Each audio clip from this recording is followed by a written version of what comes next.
Nung nakalimutan mo magbayad ng kuryente, yun ang mali.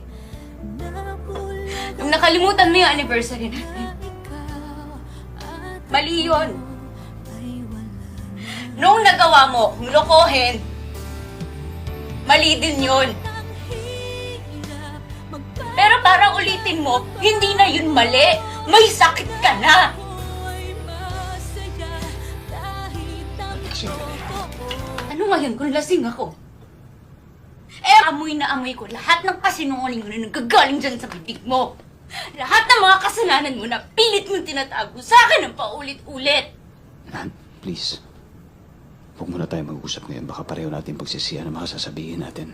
Sa ating dalawa, kung merong dapat na magsisi, ikaw lang dapat yon.